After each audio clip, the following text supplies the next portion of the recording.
യേശു കർത്താവ് പറഞ്ഞത്, നിങ്ങൾ ഭൂമിയുടെ ഉപ്പാണ്. ഉപ്പിന് കാരമില്ലാതെ പോയാൽ എന്തുകൊണ്ട് രസം വരുത്താം? യേശു പറഞ്ഞത് നോക്കണമേ. നമുക്കറിയാം, നമുക്ക് 4 സുവിശേഷങ്ങൾ ലഭിച്ചിട്ടുള്ളത്, അംഗീകരിക്കപ്പെട്ട മത്തായി, മർക്കോസ്, ലൂക്കോസ്, യോഹന്നാൻ. മത്തായി ഈ സുവിശേഷത്തിന്റെ പ്രമേയം എന്ന് പറഞ്ഞാൽ യേശു ഒരു രാജാവായിട്ടാണ് മത്തായി എഴുതിയിരിക്കുന്നത്. നന്ദിയോടെ ദൈവത്തെ സ്തുതിക്കുന്നു, സ്തോത്രം.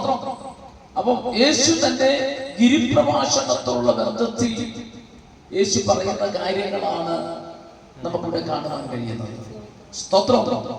ഈ 4 സുവിശേഷങ്ങളെ കൂടാതെ 25-ൽ പരം സുവിശേഷങ്ങൾ നമുക്ക് ലഭിച്ചിട്ടുണ്ട്. പക്ഷെ അത് കാനൂനികമായി അംഗീകരിക്കപ്പെട്ടിട്ടില്ല. എന്നാൽ 4 സുവിശേഷങ്ങൾ, ഒറ്റ സുവിശേഷമേ ഉള്ളൂ, എന്നാൽ 4 പേര് എഴുതിയ സുവിശേഷം. അതിലെ മത്തായി എഴുതിയ സുവിശേഷമാണ് നിന്നാണ് നമ്മൾ ഇന്ന് രാത്രിയിൽ സംസാരിക്കുവാൻ ആഗ്രഹിക്കുന്നത്. യേശു ഗിരിപ്രഭാഷണത്തിലുള്ള ബന്ധത്തിൽ യേശു പറയുക, നിങ്ങൾ ഭൂമിയുടെ ഉപ്പാണ്. ഉപ്പിന് കാരമില്ലാതെ പോയാൽ അത് എന്തുകൊണ്ട് രസം വരുത്താം? കാരമില്ലാതെ പോയാൽ അതിന് നിലത്ത് ചവിട്ടുവാനല്ലാതെ, മനുഷ്യർ ചവിട്ടുവാനല്ലാതെ മറ്റൊന്നിനും കൊള്ളത്തില്ല. അങ്ങനെയെങ്കിൽ ഉപ്പ്, കാരമെന്ന് ഉദ്ദേശിക്കുന്നത് അഭിഷേകത്തെ, ദൈവത്തിന്റെ ആത്മാവിന്റെ ശക്തിയെയാണ് കാരമെന്ന് ഇവിടെ ഉദ്ദേശിക്കുന്നത്. സ്തോത്രം. അപ്പൊ ഉപ്പ് കാരമില്ലാതെ പോയാൽ, അപ്പൊ നമ്മളെല്ലാം ഭൂമിയുടെ ഉപ്പാണ്, അല്ലേ? ലിബീഷ ഒരു ഉപ്പാണ്. സ്തോത്രം. നമ്മൾ ഓരോരുത്തരും ഭൂമിയുടെ ഉപ്പാണ്. ഉപ്പറിയാൻ നമുക്ക് എന്താണ്, ഉപ്പിന്റെ പ്രയോഗം എന്താണ്, അല്ലെങ്കിൽ പ്രവൃത്തി എന്താണെന്ന് നമുക്കറിയാം. ഉപ്പ് രുചിപ്പിക്കുന്നതാണ്, കേടുകൂടാതെ സൂക്ഷിക്കുന്നതാണ്. ഈ ദേശം കേടില്ലാതിരിക്കുവാൻ ഉപ്പായി നമ്മുടെ ദേശത്ത് നിർത്തിയിരിക്കുകയാണ്. നമ്മളിവിടെ നിൽക്കുന്നത് കൊണ്ടാണ്, ദൈവം നിർത്തിയിരിക്കുന്നത് കൊണ്ടാണ് ദേശത്തെ നശിപ്പിക്കുവാൻ ശത്രുവിന് കഴിയാത്തത്. കണ്ടോ?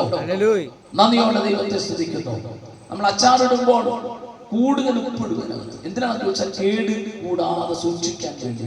വളരെ ദിവസത്തേക്ക് വെച്ച് അത് ഉപയോഗിക്കാനാണ് അതിനകത്ത് കൂടുതൽ ഉപ്പിടുന്നത്. അപ്പം നമ്മൾ ഓരോരുത്തരും ഉപ്പാണെന്ന് യേശു പറഞ്ഞത്. നന്ദിയോടെ ദൈവത്തെ സ്തുതിക്കുന്നു. എങ്ങനെ ഉപ്പുണ്ടാക്കുന്നത് ചിന്തിച്ചിട്ടുണ്ടോ? കടൽ വെള്ളം വറ്റിച്ചാണ് ഉപ്പുണ്ടാക്കുന്നത്.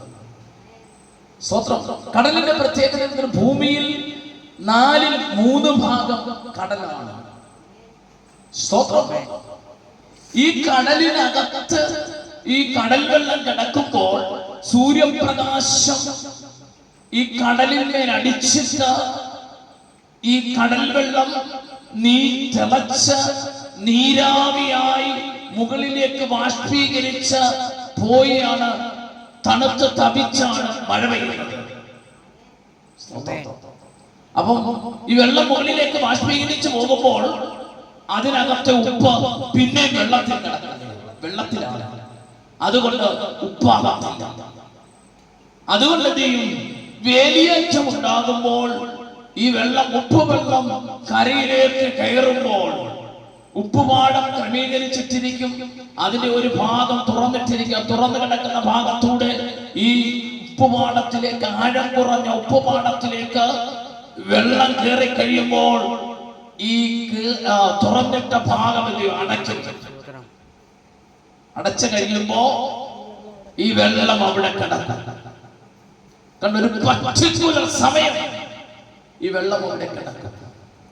അപ്പോൾ സൂര്യപ്രകാശം ഇതിന്റെ മേൽ അടിക്കുമ്പോൾ ഈ വെള്ളം തിളച്ചിട്ട് വെള്ളത്തിലെ ജലാംശം ചെയ്യും. ഉപ്പ് വെള്ളത്തിലെ ജലാംശം ബാഷ്പീകരിച്ച് മുകളിലേക്ക് പോകും. പോയി കഴിയുമ്പോൾ നോക്കണമേ, ഒരു പെയിന്റുകാരനും അടിച്ചു വെളുപ്പിക്കുവാൻ കഴിയാത്ത നിലവാരത്തിൽ ഈ ഉപ്പുവെള്ളത്തിന്റെ കളറ് വെളിപ്പെട്ടു വരുവാനിടയായി തീരും. ഹല്ലേലൂയ. നന്ദിയോടെ ദൈവത്തെ സ്തുതിക്കുന്നു. നമ്മൾ നേരത്തെ ഹല്ലേലൂയ സ്തോത്രം ചെയ്യുന്നു.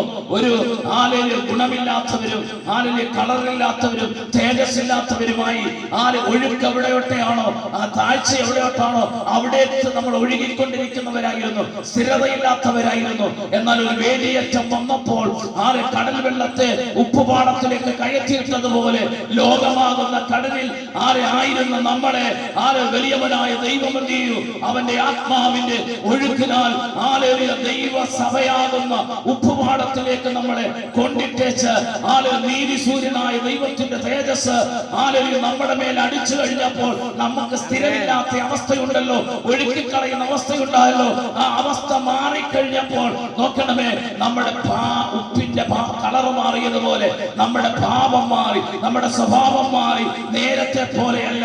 ഇപ്പോൾ നോക്കണമേ, ഒരു കളറുമില്ലാതിരുന്ന ഉപ്പുവെള്ളത്തിന് വെള്ള കളർ ഒരു പെയിന്റുകാരനും അടിച്ച് വെളുപ്പിക്കുവാൻ കഴിയാത്തതുപോലെ തൂവെള്ള കളറായി മനോഹരമായിരിക്കുന്ന അവസ്ഥയിൽ നിന്നെ ആക്കി തീർത്തെങ്കിൽ കർത്താവിന് നിന്നെ കൊണ്ട് പദ്ധതിയുണ്ട്. ദേശം നശിച്ചു പോകാതിരിക്കുവാൻ നിന്നെയും എന്നെയും നീ ഉപജീവന മാർഗങ്ങളിൽ കടന്നുപോയ സ്ഥാനത്ത് നിന്നെ അവിടെ ആക്കി വെച്ചിരിക്കുക കേട്ടോ. ആ ദേശത്ത് നശിച്ചു പോകാൻ, ജനം നശിച്ചു പോകാതെ നിന്റെ മേൽ പകർന്നിരിക്കുന്ന അഭിഷേകം മറ്റുള്ളവരുടെ മേൽ പിശാചിന്റെ കരാളഹസ്തത്തിൽ നിന്നും അവരെ പിടിച്ചെടുത്ത് നിത്യരാജ്യത്തിന് അവകാശിയാക്കി നേടിയാലും തന്റെ ആത്മാവിനെ നേടുന്നില്ലെങ്കിൽ ഒരു പ്രയോജനവുമില്ലെന്ന് ദൈവത്തിന്റെ വചനം പറയുന്നെങ്കിൽ ഇന്ന് പകലിൽ നീയും ഞാനും സാധാരണക്കാരനല്ല, സാധാരണക്കാരികളല്ല. നിന്റെ മേലൊരു അഭിഷേകമുണ്ട്, നിന്റെ മേലൊരു ദൗത്യമുണ്ട്, നിന്റെ മേലൊരു പദ്ധതിയുണ്ട്. യേശു കർത്താവ് പറഞ്ഞത് നീ ഭൂമിയുടെ ഉപ്പാകുന്നു. എന്നാൽ കാരമില്ലാതെ പോയാൽ അതിനെ എന്തുകൊണ്ട് രസം വരുത്താം?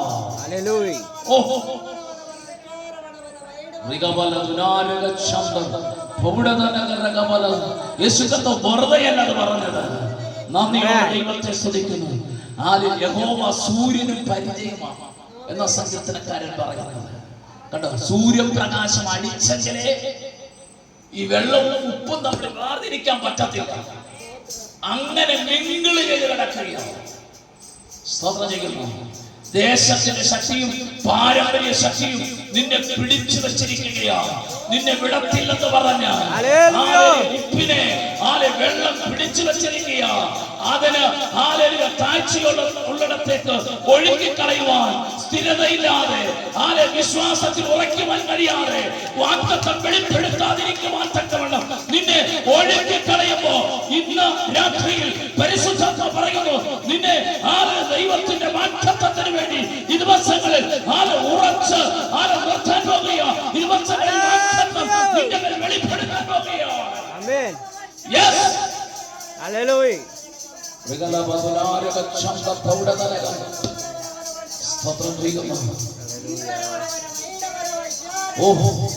ഒരു മനുഷ്യൻ രക്ഷയിലേക്ക് വരുമ്പോൾ വലിയ പ്രതികൂലമാണ്.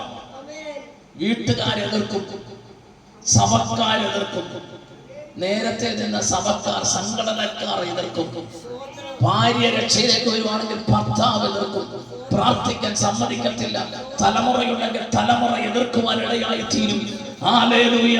നോക്കണമേ, വലിയൊരു പ്രതികൂലത്തിന്റെ നടുവിൽ നിന്റെ ഉപജീവന മാർഗങ്ങളിൽ നീ കടന്നു പോകുമ്പോൾ നിന്റെ ഉപജീവന മാർഗത്തെ തടഞ്ഞുകൊണ്ട് നിന്റെ ചാർച്ചക്കാരും ബന്ധുക്കളും ദേശക്കാരും നിനക്ക് വിരോധമായി എഴുന്നേൽക്കുവാൻ ഇടയായി തീരും. ചില പർട്ടിക്കുലർ സമയം ഈ നീതി സൂര്യന്റെ പ്രകാശം ചൂട് അടിക്കുമ്പോൾ നോക്കണമേ, കാരണം എന്താ? സ്വർണം കുഴിച്ചെടുക്കുന്ന സ്വർണം മറ്റു ലോകവുമായി മിങ്കിള് ചെയ്ത് ഇരിക്കുമ്പോൾ നോക്കണമേ, തീക്കകത്തേക്ക് ഇടുമ്പോൾ അത് ഉരുകി സ്വർണവും ചെമ്പും വെള്ളിയും ഇരുമ്പും ഒക്കെ വേർതിരിയുന്നത് പോലെ നോക്കണമേ. ആലലി കടലിൽ കിടന്ന ഉപ്പിൽ വെള്ളത്തെ ആലലിയ ഉപ്പുപാടത്തിലേക്ക് കയറ്റി ആലലിയ നീതി സൂര്യന്റെ പ്രകാശം നിന്റെ മേൽ അടിച്ചപ്പോൾ ആലയ ചൂടേറിയ അനുഭവത്തിൽ പ്രതികൂലത്തിന്റെ പ്രതിസന്ധിയുടെ നടുവിൽ ആയിരുന്നെങ്കിൽ ആലയ നിന്നെ കഷ്ടപ്പെടുത്താനല്ല, നിന്നെ നിന്ദിക്കുവാനല്ല, നിന്നെ പരിഹസിക്കുവാനല്ല. കാരണം ആലയ കർത്താവിന് പ്രയോജനമുള്ള ഒരു ഉപ്പാക്കി ആലയിലുയ നിന്റെ കുടുംബക്കാരെ, നിന്റെ ദേശക്കാരെ, നിന്റെ ആലയിലുയ ചാച്ചക്കാരെ വിടിവിച്ച് പുറത്തെടുക്കുവാൻ ആലയിലുയ സ്വർഗം തന്നെ കണ്ടതുകൊണ്ട് ലോകത്തിന്റെ നിന്ദിക്കട്ടെ, പരിഹസിക്കട്ടെ. എന്നാൽ ആലയിലുയ കർത്താവ് ഇന്ന് രാത്രി നിന്നെ സ്നേഹിക്കുന്നുണ്ട്. ആലയിലുയ എത്ര പേർക്ക് ആമീൻ പറയാൻ കഴിയും? നിമിഷേ കരമടിച്ച് ആരാധിച്ചാണ്.